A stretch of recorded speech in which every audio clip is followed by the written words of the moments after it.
Bom, pessoal, nós vamos falar sobre o século das luzes, também conhecido por iluminismo. Iluminismo, que nós vemos uma vela, né?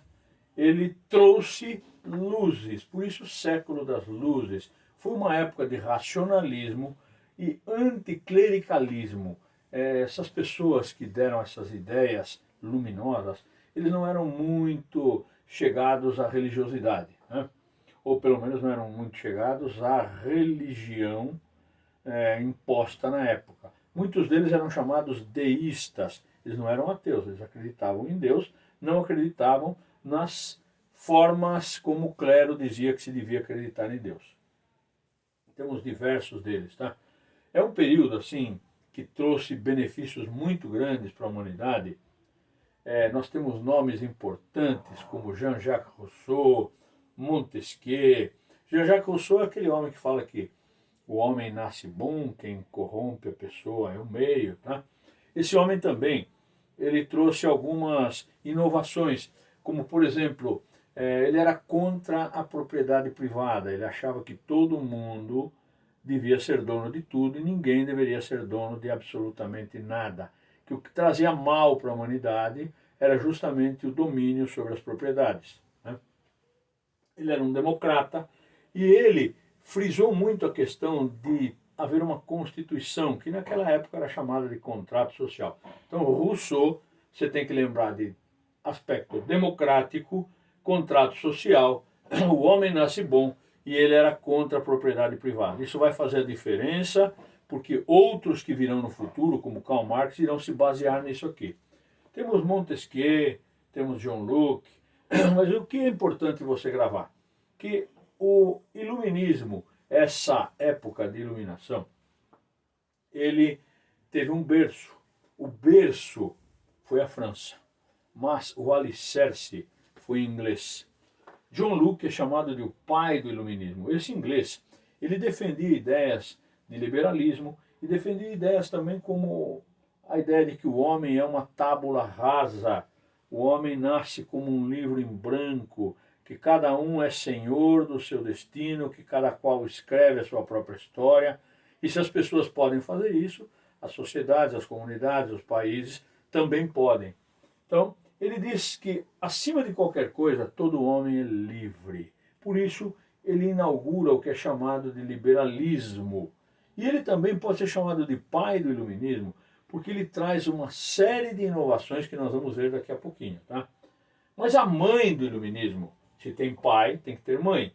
Tá? O pai é o John Locke. A mãe do iluminismo era a burguesia. A burguesia por quê? Porque a burguesia estava cansada de obedecer aos absolutistas.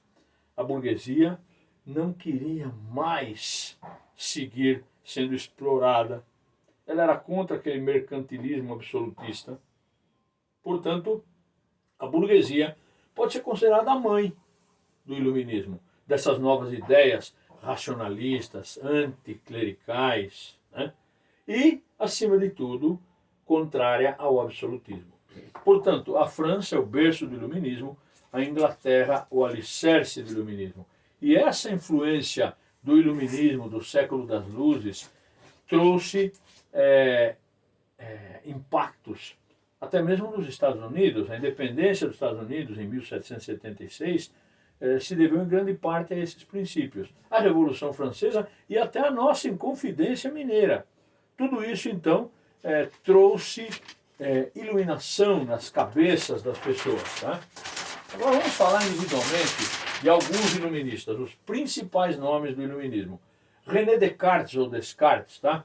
É aquele cara que fala cogito ergo sum, penso, logo existo. É o pai do método científico. Método científico é aquele que se deve ser um observador, levantar dúvidas, questionamentos, perguntar, questionar respeitosamente e testar. Ele é um empirista. Testar. Se você testa, você experimenta, seja qual for a ideia, você tem que fazer uma prova, um experimento. Se deu certo, ótimo, que bom, está confirmada que a tua hipótese inicial, que a tua dúvida inicial estava certa. Se não for confirmada, você descarta a ideia. talvez daí porque René Descartes. Descarte a ideia. Mas, se você tem certeza, ficou provado, você seguiu os passos do que ele chama de método científico, alguém, além de você, deve poder repetir a mesma experiência. René Descartes, dúvida metódica, busca pela verdade. Portanto, René Descartes, penso logo existo, cogito ergo sum, criador do método científico da dúvida metódica, busca pela verdade. Temos também outro grande iluminista, Isaac Newton. Ele tinha predileção por raciocínios matemáticos. Fundamentos da física moderna é o pai delas. Portanto, lá no iluminismo, a física toma os contornos que tomaria ao longo dos séculos. E ele também é defensor de leis racionais. Isaac Newton, raciocínio matemático, fundamentos da física moderna e leis racionais. Temos também o Diderot. Diderot é enciclopedista. Esse homem, junto com D'Alembert, se incumbiram de pesquisar, reunir informações, todos os livros antigos, todas as informações, ideias, num renascimento cultural iluminista, foram juntadas na enciclopédia. A enciclopédia é um conjunto de informações históricas, matemáticas, sobre indústria, tudo, o conhecimento universal, reunidos num livro, ou em vários volumes de um livro chamado Enciclopédia. Quem fez isso? Diderot e D'Alembert. Temos outro também, esse é muito interessante, Francis Bacon. Francis Bacon era um observador da natureza. Ele tinha um método indutivo, olhar a natureza para buscar explicações. Era um crítico das tradições e da escolástica. Lá do nosso amigo São Tomás de Aquino, que no final da Idade Média trouxe essa ideia, que já era um progresso se comparado com a patrística. A escolástica libertou os homens de muitas coisas que escureciam a razão. Porém, Francis Bacon critica até isso. Por quê? Porque ele encontra uma luz ainda maior e quer passar isso para frente. Adam Smith, esse eu gosto muito. Esse Adam Smith, ele fala sobre a mão invisível do mercado. Esse é um iluminista liberal de características diferentes dos outros, porque ele se preocupa com o aspecto político e econômico. Ele fala da lei da oferta e da procura, algo que contrariava os interesses mercantilistas, que impunham seus preços. Não, ele diz que se tem bastante produto, esse produto tende a baixar o preço. Se falta produto e se há procura, o preço tende a subir. É como o álcool em gel e as máscaras agora. Ele também defende um Estado enxuto, um Estado que não se meta nas coisas. Opa, é bem anti-absolutista isso. Também fala que há uma autorregulação do mercado, os preços tendem a se equilibrar e a situação, se não sofrer a interferência do Estado, pode gerar um equilíbrio dos preços, né? Ele também é um estimulador do capitalismo e um defensor do bem-estar social. Nós temos aqui agora o John Locke, que é o pai do iluminismo. Esse homem viveu entre 1632 e morreu em 1704. Morou na Holanda, onde ele se deixou influenciar por diversos pensadores, como Thomas More, seu livro Utopia.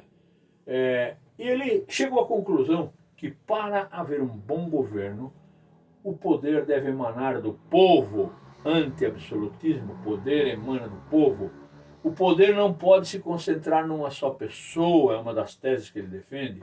O poder legislativo deve ser eleito e deve ter renovação periódica. Tem que ter eleições. Se ficar sempre o mesmo no poder, isso caracteriza uma forma de perpetuação no poder. Não é bom isso. Quem lança isso? John Locke. Em 1632 a 1704, esse inglês vem com ideias iluministas. Por isso, ele é chamado de pai do iluminismo. Também diz que o parlamento representa o povo, o eleitorado, e que as decisões devem ser tomadas por maioria. Pela primeira vez isso na história começa a caracterizar a mentalidade das pessoas que desejavam liberar o pensamento. Por isso ele é um crítico do absolutismo, é um crítico do antigo regime. Como eu falei há pouco, temos também o Adam Smith, que viveu entre 1723 e 1790. Esse homem influenciou os Estados Unidos profundamente, embora fosse um escocês. Também influenciou a Revolução Francesa. Ele falava do liberalismo econômico, escreveu um livro chamado A Riqueza das Nações. Estimulava o capitalismo e a Revolução Industrial foi grandemente afetada por ele. Falava que a livre iniciativa era a base do sucesso e do progresso. Também defendia uma ideia que os franceses absorveram, chamada laissez-faire, laissez-aller, laissez-passer. Que significa isso? Deixa fazer. Quer fazer indústria? Faz. Deixa ir, deixa fazer o que quiser. Deixa passar. Por isso, liberalismo. Laissez-faire, laissez-aller, laissez-passer. Isso gera outros desdobramentos como liberté, égalité, fraternité. Esse era um movimento, portanto, cultural, burguês, anti-absolutista, anticlerical. Eram livres pensadores. Livres pensadores pensam e não estão presos às amarras que eram impostas pelo absolutismo e que eram impostas pela igreja. Portanto, um movimento cultural burguês, anti-absolutista, anticlerical, de livres pensadores. Mas vamos continuar sobre isso, falando sobre isso.